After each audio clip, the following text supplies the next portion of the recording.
In the headlines, police arrest ex-soldier for supplying arms to terrorists in Zamfara. Flood destroys houses, displays hundreds in Plateau community. EFCC arrests Ogun speaker at Lagos airport. And on the foreign scene, IAEA team pressing ahead with Zaporizhzhia plant visit despite increased military activity. Hello and welcome to Trust TV News Update. I am Ibrahim Yusuf.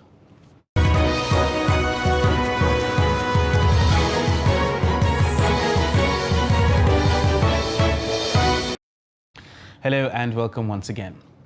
We begin in Zamfara, where the police say a notorious kidnapper alleged of various offences ranging from armed robbery, illegal possession of prohibited firearms and gun running has been arrested.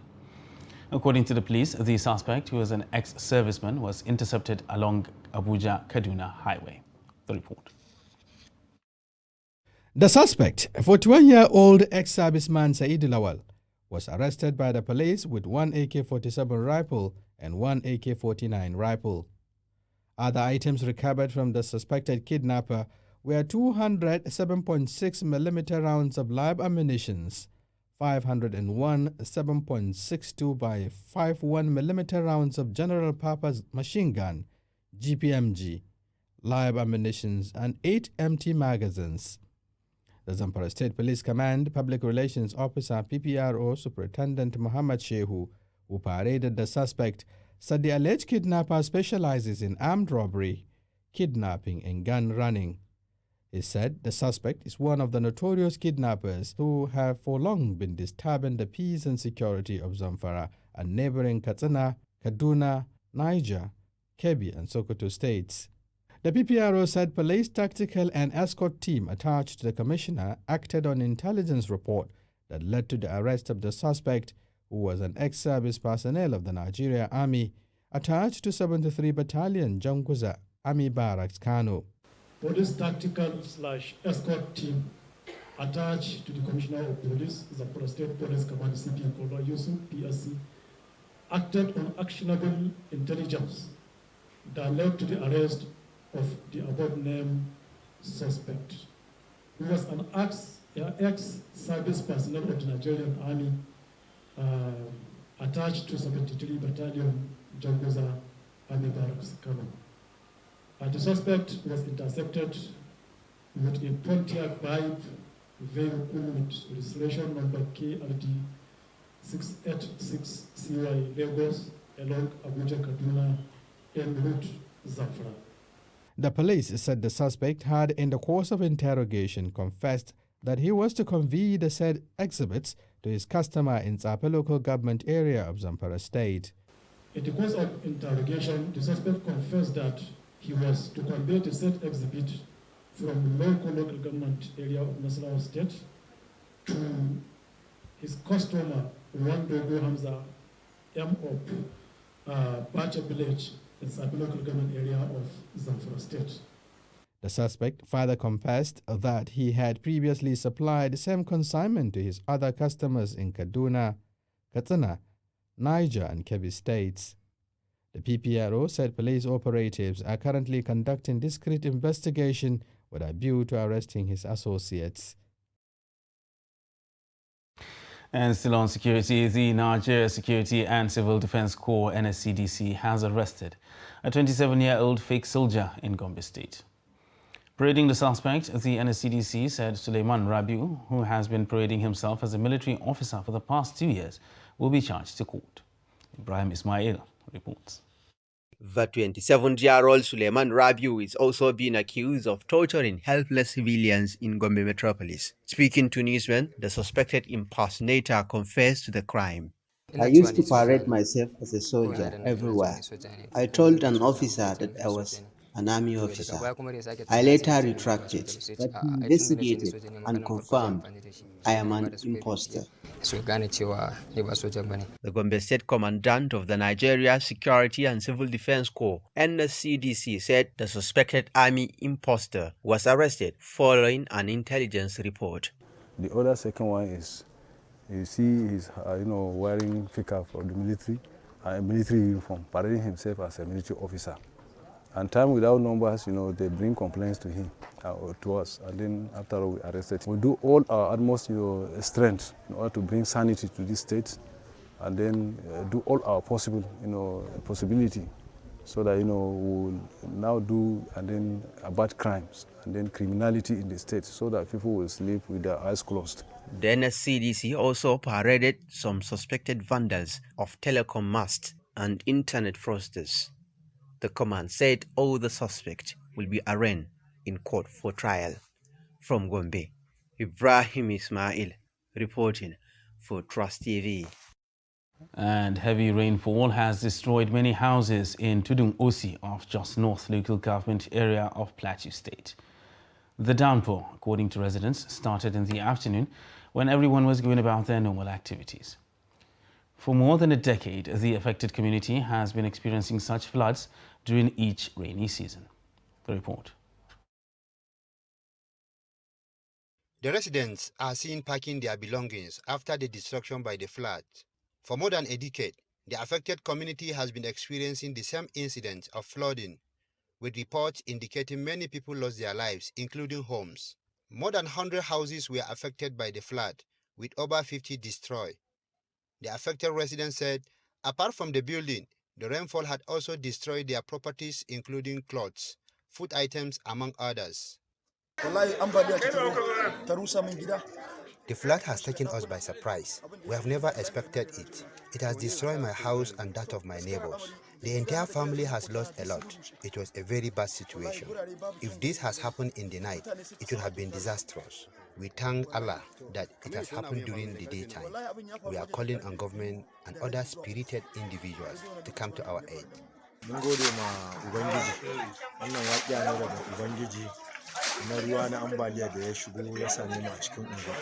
It was a flood that put us in this situation. That is what Allah has permitted to happen to us. We have no words to say than to seek Allah's help for what has happened to us. I have lost a lot to the incident. The fence of my house has fallen.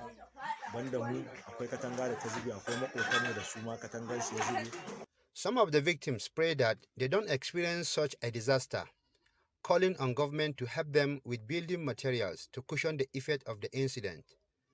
Ado Musa, Trust TV News, Jos. And the Kano State Executive Council has approved and directed the immediate marking and demolition of all existing structures built on Kwarengogo stream in the metropolis. Also marked for demolition are drainage lines within the surrounding Kantung Quarry Market, with a view to removing all obstacles that hinder smooth flow of both storm and wastewater in the area. State Commissioner for Information Muhammad Garba disclosed this while briefing newsmen on the outcome of the Council's weekly meeting held at the Executive Council Chambers, Government House, Kano. The Council also resolved that desilting and evacuation of all blocked drainages within the market and its surroundings, as well as removal of building materials deposited on drainage lines within the market. Meanwhile, Kano State Governor Abdullahi Umar Ganduje has revoked the title of the land of the collapsed building that claimed the life of a rescue worker. The governor, during a visit to the scene on Wednesday, said originally the land should be for a parking space only, as it is too small for shop construction. He directed that the place should be converted to a parking space. He added that a technical committee would be instituted to look into the remote and immediate causes of the tragedy. He urged marketers to cooperate with workers who are excavating debris, adding that excavating the scene properly, government will immediately start providing a befitting parking space. A crisis erupted on Wednesday at the Jabi Motor Park in Abuja, Nigeria's capital city, between automobile spare parts dealers and scavengers. The fight broke out when some scavengers were alleged to have stolen some parts from shops of the spare parts dealers and shop owners. Trust TV crew was there and now reports. This is Jabi Motor Park, one of the biggest markets where spare parts are sold in Abuja. The situation was chaotic. Gunshots rent the air. while tear gas flowed freely as police made frantic efforts to contain the situation. Sooner than later, few arrests of those allegedly involved were made. Many sustained varying degrees of injury from the ensuing fracas, while properties were destroyed, with traders shutting down business activities immediately to avoid getting hurt. The Utako Divisional Police Officer said his men are on top of the situation. Yeah, there was, I think, it's a sort of dispute, commercial dispute between mechanics, those artisans, that resulted to this. Within a response time of 3 minutes, we were here. We made some arrests, and others are on the run. So we were able to overpower, subdue, and take charge of the situation. Yes, peace have restored. As I said, it's just a domestic issue that was almost very out of hand. While some arrests were made, the spare parts dealers said the activities of the scavengers have posed a serious threat to their businesses in the area. All these Bambola people, every day they will pass in here, they will come and carry one thing and go. When you tell them to give you something, they will just ready for fight. And they have been doing it for the past 1 month. I don't know what they've been doing it for the past 1 month. They will be passing now in their group. They will pass here. They will just come and carry one thing here and go in. Give my car. They will just go. Scavengers, popularly called Babambola, are a group of young boys who moved around the city center with super sacks in search of scraps, unused irons, electric parts, and others that fall within the purview of their transactions. But over time, they have been implicated in stealing valuables both in residential and marketplaces. This had led to the banning of the activities of scavengers in the capital city by the Federal Capital Territory Administration. But from the look of things, the outlawed group of scavengers is not ready to be phased out. Nana Muhammad, Trust TV News, Abuja. Meanwhile, a 3-year jail term awaits prosecuted motorcycle riders, popularly known as Okada riders, and their passengers, as the second phase of the ban in 4 local government areas of Lagos State begins. This, according to the Commissioner for Transport, Frederick Oladende, is in line with the provision of Section 46, subsections 1, 2 and 3 of the Transport Sector Reform Law, adding that prosecuted riders will also have their motorcycles impounded and crushed in public view. The Commissioner, who spoke on behalf of the Ministerial Committee on Okada, implored the public to join hands together with the state government by complying with the ban, which is geared towards combating the menace created so that sanity can return to the state. Lagos State Government had on August 18th announced the extension of the ban on Okada in 4 more local government areas of the state and their respective 5 local council development areas with effect from September 1. You're watching Trust TV News Update. And still ahead on the news. The menace of street hawking. Details of this and more after the break. Stay with us. Which kind wire you gonna need to light up your light? Oh man, the quality wire. Now which kind cable you gonna need to light up your house? Oh man, the quality cable. Coleman quality. Coleman wire. Coleman durable. Coleman cable. Coleman tank. Coleman cable for any kind of project. Come and be the come and see. Now come and be the Coleman won't light up your light. Now come and be the come and see. Now come and be the COLEMAN. Quality. To the bull. Now come and be the Baba.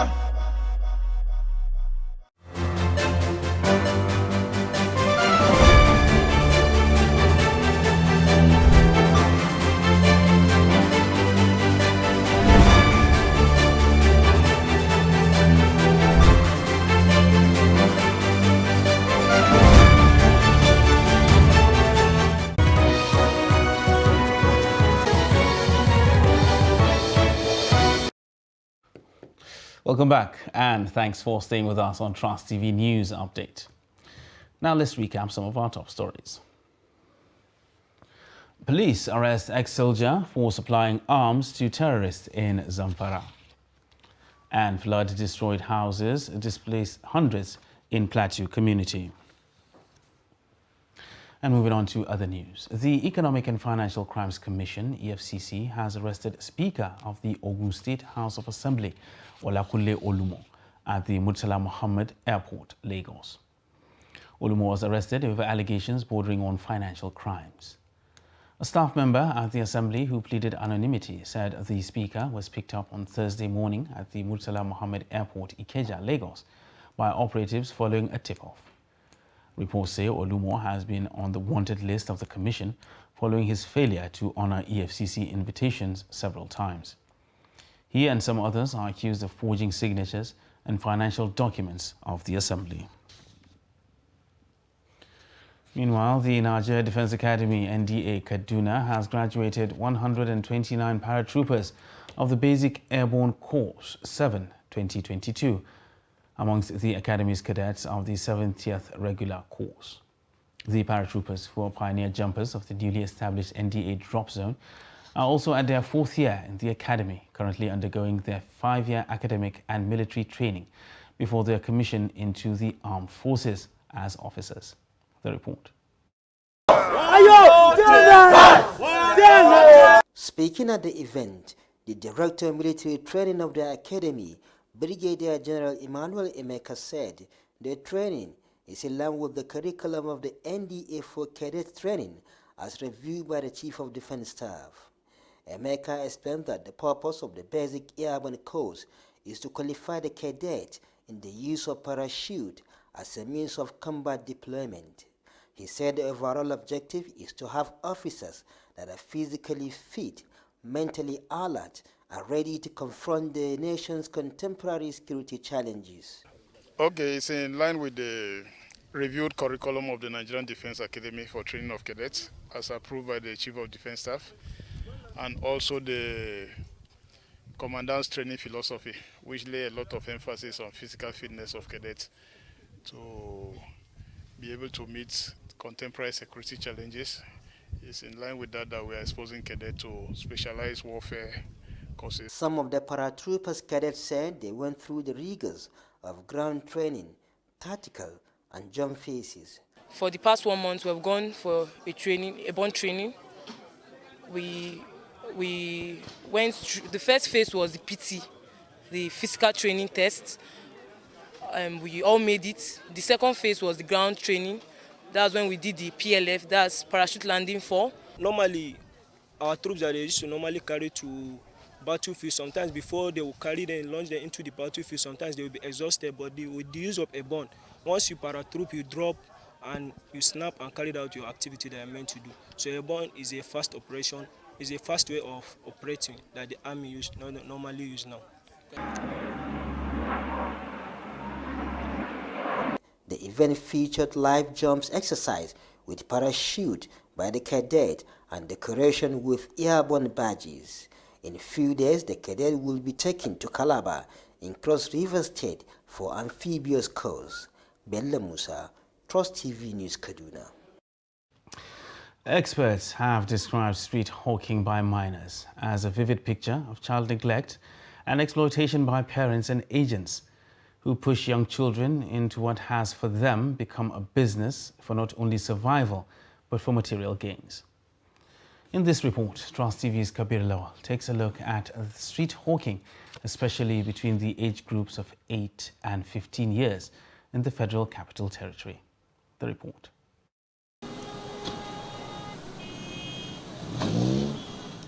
The phenomenon of street hawking has considerably increased throughout the world and most especially in Nigeria. Every year, billions of individuals, mostly female, are forced to submit to servitude. In urban cities where the business is commonly believed to be poverty-motivated thrives, children and women, who are the major role players, face different risks, especially rape, accident, ritual activities, as well as loss of education opportunities. However, parents have been cautioned to desist from sending their ward street hawking, as it is against the Child Rights Act, which has been domesticated in more than 30 states of the Federation. the economic situation is really dwindling and is going down, and which is also contributing to making a lot of parents send their kids out on the street. But I would say on the part of the government, they really have a major role to play because they are the guardian of these children. If we have better laws in place that protects the Child Act and that has strict punishments to those who default these laws, I believe it can go a long way to curbing this issue. However, parents decreed the lack of employment and economic hardship as some of the reasons why they indulged their words in street hawking to be able to put food on the table. They made desperate plea to government to regulate the rising inflation currently in the country. Kids should be in school. They shouldn't be seen hawking at about this time of the day. Even if they have to do it, it shouldn't be during school hours. Yeah, I understand this is summer, but I mean, the government should do something about it. Ensure kids go to school. I think being government now develop interest in this Nigerians individual and creating job opportunity. All this one will not continue. Government is at the center of it all because without the government, there's nothing the masses can do. Without a strong law in place, there's nothing that can be done. And then you see some children who are on the street. Some of them don't even have parents. How are such children supposed to survive? I feel like the government should make provision, maybe in its budget, that caters for such kids. Some of the underage children that spoke to our correspondent said the economic situation of the country has made them come out to sell things on street, adding that most of the time their teachers are not available in the school. My parents are not here, but I stay with my uncle, and he has been of help to me. Most time our teachers in the village are not there when we're in school, which made it very difficult for us to learn. My parents are not rich. We have to keep food on the table for ourselves. And I have no option than to arm out and help my parents despite the economic situation. Street hawking is a universal phenomenon which requires urgent attention from all and sundry as it distorts child's development and government policies. Kabir Lawal, Trust TV News, Abuja. And as the world evolves away from the use of fossil fuels in line with the Paris Conference Agreement, the Director General of the National Automotive Design Development Council, Jelani Aliyu, says electric vehicles will help to further foster an eco-friendly environment in the country. He further added that these vehicles are easy to use and technologically friendly, especially for young people. Christiana Amodu gives us the details. The Director General of the National Automotive Design and Development Council, Jelani Aliyu, has said that electric vehicles will help the country benefit from the gains of renewable and sustainable energy. He added that the innovation will help to foster an eco-friendly environment. Aliyu disclosed this during a test drive session of the first assembled electric vehicle at the headquarters of Media Trust Limited in Abuja. This is a significant milestone. Because it shows that Nigeria as a nation is committed to environmental protection. It will also allow us, like I mentioned earlier, meet the targets of the Paris Accord. It will also spur and expedite technology transfer. It looks advanced. Yes, it is advanced, but it's actually a whole lot simpler technology than a petrol or diesel powered vehicle. This would allow young Nigerians, the youth most especially, to really understand this technology and even come up with new solutions that would be even more advanced and more applicable for Nigeria and Africa. The first locally assembled electric car was first launched in November 2020 by the Lagos State Governor. The electric car was regarded in the European motoring industry as the world's #1 and it cost 24 million naira. It is imperative to know that the material used to assemble the 100% electric and zero-emission car was mostly sourced locally.